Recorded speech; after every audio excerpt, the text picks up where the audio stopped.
Hello बच्चों, स्वागत है आप लोगों का मेरे चैनल स्टडी पॉइंट पर। आज की वीडियो में बच्चों हम पढ़ने जा रहे हैं बेसिकली पैरामीट्रिक फंक्शंस के बारे में। तो जैसा कि हमने अपनी लास्ट वीडियोस में देखा कि हम लोग डिफरेंट डिफरेंट तरीके के जो फंक्शंस होते हैं उनके किस तरीके से डेरिवेटिव को फाइंड आउट कर सकते हैं, वो सारी चीज़ें हम सीख रहे हैं। ठीक है, तो आज का जो हमारा टॉपिक है वो बेसिकली है पैरामीट्रिक फंक्शन। हेडिंग डाल दीजिए आप लोग, पैरामीट्रिक फंक्शन।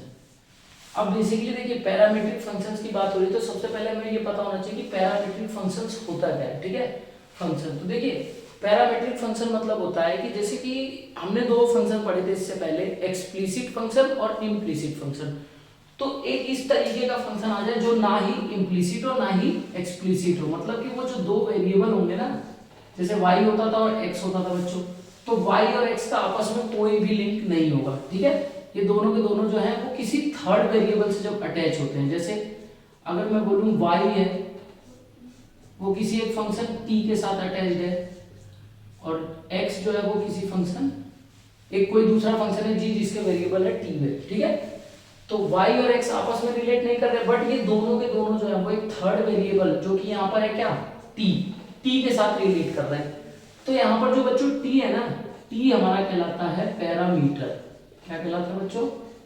पैरामीटर। पैरामीटर क्या है बेसिकली कि ये t एक ऐसा मतलब वेरिएबल है जो इन दोनों को आपस में कनेक्ट करेगा। दैट मींस देखिए, ये y हमारा t के इक्वल है, x भी t के इक्वल है। ठीक है, लेकिन ये आपस में रिलेट नहीं कर रहे, तो हम लोग यहाँ पर यूज करेंगे बच्चों चेन रूल। क्या यूज करेंगे? Chain rule.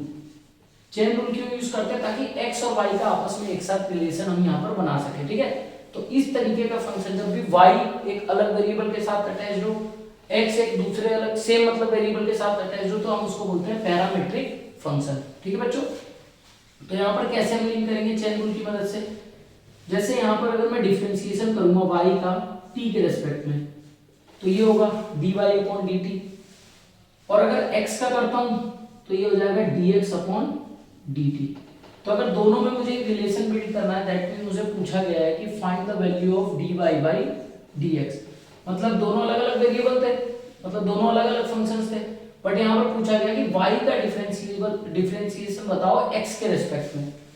तो हम लोग क्या करेंगे, y का t के रेस्पेक्ट में निकालेंगे, सिमिलरली x का डिफरेंशिएशन t के रेस्पेक्ट में करेंगे, और दोनों को अगर मुझे dy बाय dx चाहिए तो यहाँ पर बच्चों ध्यान से देखो, अगर मैं इसको डिवाइड कर देता हूँ इसी चीज से, dy अपॉन dt, इस पूरे को डिवाइड कर देता हूँ dx अपॉन dt से, तो यहाँ पर बच्चों क्या होगा, ये इससे कैंसिल आउट हो जाएगा, तो अल्टीमेटली मुझे क्या मिल रहा है यहाँ पर dy बाई dx। ठीक है, जिसकी वैल्यू मुझसे पूछी गई है। तो बेसिकली हमने क्या देखा कि y का मुझे अलग डिफरेंशिएशन करना है, x का अलग करना है, फिर देन उसको क्या कर देना है, डिवाइड कर देना आपस में। तो चेन रूल कैसे देखिए, यहाँ पर इस तरीके से आप क्वेश्चन को कर सकते हैं। ठीक है, बाकी मैं और बता दूं आपको, चेन रूल बेसिकली क्या होता है? चेन रूल ये तो कहता है कि अगर मुझे dy बाई dx का डिफरेंशिएशन चाहिए, y का डिफरेंशिएशन x के रेस्पेक्ट में चाहिए, तो basically dy upon dt into dt upon dx, यही तो कहता है बच्चों चेन रूल। इससे कैंसिल आउट हो जाएगा और dy बाई dx मिलेगा। तो यहाँ पर ये क्या चीज है बेसिकली चेन रूल में जो यहाँ पर आती थी dt बाई dx, ये कुछ नहीं, जो अभी मैंने आपको यहाँ पर बताया ना कि dy upon dx dt upon dx upon dt, यही तो टर्म लिखी हुई थी। अगर हम लोग डिवाइड को मल्टीप्लाई में करते हैं बच्चों, तो क्या होता है, इसका रेसिप्रोकल कर दिया जाता है, जो हमने बेसिकली फोर्थ या फिफ्थ क्लास में आई थिंक पढ़ते हैं इसको। क्या हो जाता है बच्चों, इसका रेसिप्रोकल dt अपॉन dx, तो यही वाली टर्म तो बनती है। तो यही होता है चेन रूल, इसकी मदद से आप पैरामीट्रिक फंक्शंस को सॉल्व कर सकते हैं। ठीक है, तो ये तो पैरामीट्रिक फंक्शन की बात हो गई, बट इससे रिलेटेड जो क्वेश्चन पूछे जाते हैं हम लोगों से, वो बेसिकली किस तरीके के क्वेश्चन आते हैं एग्जाम में, वो देखिए आप। इससे रिलेटेड जो क्वेश्चन बच्चे आपके बनेंगे वो कुछ इस तरीके से देखिए। क्वेश्चन नंबर 1 लेता हूं मैं, जैसे सपोज दैट y मेरा एक फंक्शन है जिसकी वैल्यू है at स्क्वायर, और x की वैल्यू मुझे दी हुई है at की पावर 4, सपोज दैट। अब मुझसे पूछा है फाइंड द वैल्यू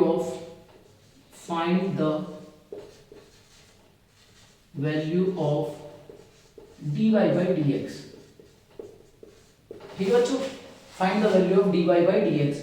तो देखिए y की वैल्यू हमारे पास जो दी हुई है अलग है, x की वैल्यू अलग दी हुई है, बट पूछ क्या रहा है dy बाई dx। तो हम क्या करेंगे यहाँ पर y का t के रिस्पेक्ट में, क्योंकि y का जो फंक्शन है उसका वेरिएबल t की टर्म है, सिमिलरली x का जो फंक्शन है बेसिकली उसका वेरिएबल t की फॉर्म में। ठीक है, तो दोनों में कॉमन क्या चीज है बच्चों, तो t कॉमन है, क्योंकि दोनों ही क्या है, एक थर्ड वेरिएबल से कनेक्टेड है जो कि है t। तो इसी को हम बोलते हैं पैरामीट्रिक फंक्शन। t हमारा क्या है, पैरामीटर। तो जब हम यहाँ पर अलग अलग सॉल्व करेंगे, पहले हम लोग निकालेंगे dy by dt, differentiation of y with respect to t। तो जब इसको सॉल्व करोगे आप बच्चों, तो देखिए d अपॉन dt, और मुझे करना है किसका सॉल्व, t at स्क्वायर का। तो क्या हो जाएगा बच्चों, कांस्टेंट तो बाहर आ जाता है और पावर आगे आती है इसकी मल्टीप्लाई में, तो 2 × 2 तो ये हो जाएगा 80। तो बेसिकली यहाँ पर क्या हो गया 480, ये वैल्यू आ गई है dy बाई dt। ठीक है बच्चों, एक वैल्यू यहाँ पर निकल गई। सिमिलरली बच्चों यहाँ पर क्या निकालेंगे हम लोग, वैल्यू x की निकालेंगे t के रेस्पेक्ट में करके, dx upon dt, differentiation of x with respect to t। तो जब आप t के रेस्पेक्ट में निकालेंगे 80 की पावर 4 का। अच्छा यहाँ पर हम a का नहीं कर रहे हैं, क्योंकि a हमारा कांस्टेंट की तरह यूज हो रहा है यहाँ पर। ये जो a है ना, यहाँ पर ये t तो वेरिएबल है, बट a कांस्टेंट, तो कांस्टेंट को एज इट इज रखा है। 2a जो लिखा था मैंने, ये जस्ट एज इट इज रहेगा। तो यहाँ पर भी एक पावर आगे आ जाती है, तो ये हो जाएगा 4a, और t एक पावर माइनस हो जाएगी, तो that means t power q। ठीक है, ये वैल्यू आ गई है मेरी dx अपॉन dt की। ठीक है बच्चों, दोनों ही वैल्यू आ गई। पूछा गया है हमसे dy बाई dx, ये हमें कैसे मिल सकता है, तो जब मैं इस वाली टर्म को इससे डिवाइड कर दूं, तो dy बाई dx निकालने के लिए क्या करना पड़ेगा बच्चों, dy अपॉन dt को डिवाइड करना पड़ेगा dx अपॉन dt से। ठीक है, या फिर आप कह सकते हैं कि सर dy बाई dx की अगर आप मल्टीप्लाई कर दें इसका रेसिप्रोकल करके, तो हो जाएगा dt अपॉन dx। तो dy बाई dx बच्चों कितना है, 480, यहाँ पे लिख दीजिए 480 मल्टीप्लाई, इसका रेसिप्रोकल अगर हम करेंगे तो ये हो जाएगा 1 अपॉन 4a की पावर t की क्यूब। तो 4a से 4a कैंसिल आउट हो जाएगा, और t की पावर देखिए यहाँ पर t की क्यूब है नीचे और t का स्क्वायर है, तो ये हो जाएगा 1 अपॉन t स्क्वायर। ये वैल्यू आ गई है dy बाई dx की। ठीक है बच्चों, तो इस तरीके से आप पैरामीट्रिक फंक्शंस के क्वेश्चन को सॉल्व कर सकते हैं। ठीक है, आई होप आपको ये पूरा क्वेश्चन समझ में आया होगा। और पैरामीट्रिक फंक्शंस का आप किसी भी तरीके के क्वेश्चन को सॉल्व कर सकते हैं इसी मेथड से। ठीक है, इसको आप नोट डाउन कर लीजिए अपनी नोटबुक में वीडियो को पॉज करके। अब हम सेकंड क्वेश्चन देखते हैं।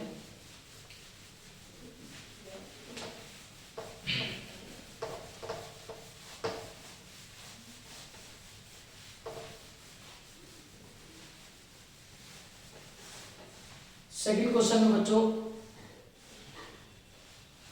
सपोज दैट ट्रिग्नोमेट्रिक फंक्शन के टर्म में दिया गया। देखिए एक बार अगर आपको डिफरेंशिएशन सॉल्व करना आ जाता है ना, तो आपके लिए बहुत ही इजी हो जाता है क्वेश्चन को सॉल्व करना। ठीक है, मेनली क्या है, डिफरेंशिएशन आना चाहिए। बाकी तो ये जो फंक्शंस है डिफरेंट डिफरेंट टाइप्स के, सब में यूज डिफरेंशिएशन का बेसिक मेथड आना चाहिए कि अलजेब्रिक फंक्शन होगा उसको हम कैसे सॉल्व करेंगे, ट्रिग्नोमेट्रिक फंक्शंस को कैसे सॉल्व करेंगे, या एल्गोरिथमिक फंक्शन को कैसे सॉल्व करेंगे। उसके बाद तो फिर पूरा क्वेश्चन सॉल्व हो जाना है। जैसे अगर y = a cos थीटा, अब यहाँ पर a क्या है बच्चों, ये कांस्टेंट नंबर है। जैसे कांस्टेंट होता है 1 2 3 4 5 कुछ भी हो सकता है। तो y = a cos थीटा दे रखा है, और x = b cos थीटा है। ठीक है बच्चों, हम उससे पूछा गया find the value of dy by dx। तो पूरा मेथड बच्चों वही करेंगे हम लोग। हम क्या करेंगे, सबसे पहले निकालेंगे differentiation of y with respect to theta. यहाँ पर t नहीं है बच्चों, ध्यान देना, यहाँ पर एक नया वेरिएबल आ गया जो कि है क्या, थीटा, जिसके रेस्पेक्ट में हमें इसको डिफरेंशिएट करना है। तो क्या करेंगे, differentiate with respect to theta.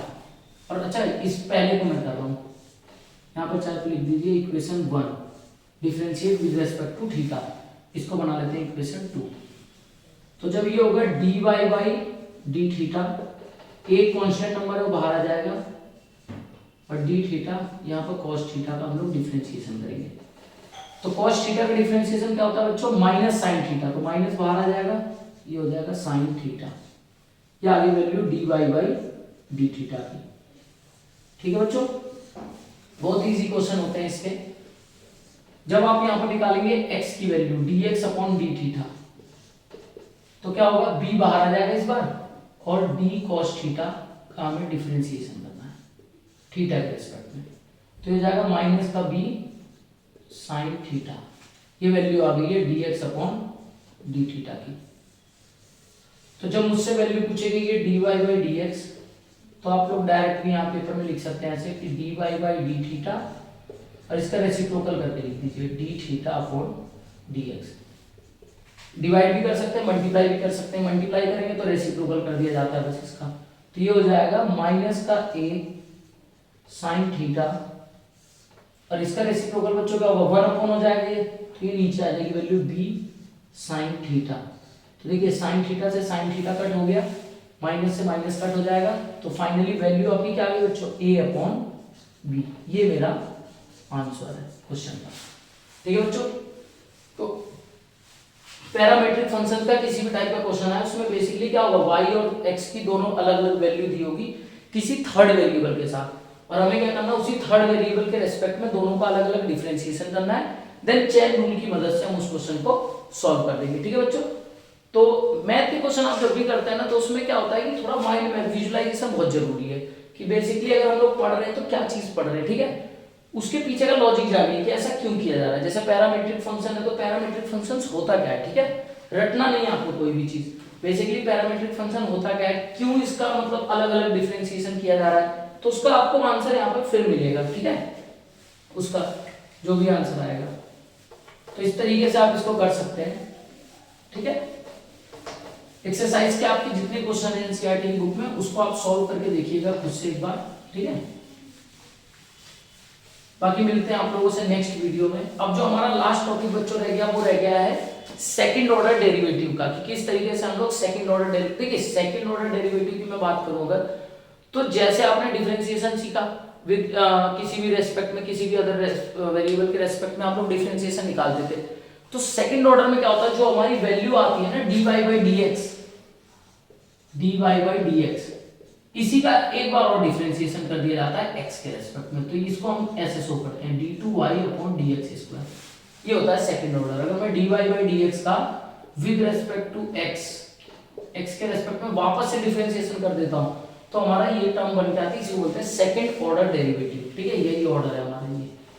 ठीक है बच्चों, तो मिलते हैं आपसे नेक्स्ट वीडियो में, तब तक के लिए आप प्रैक्टिस करते रहिए बच्चों। ठीक है।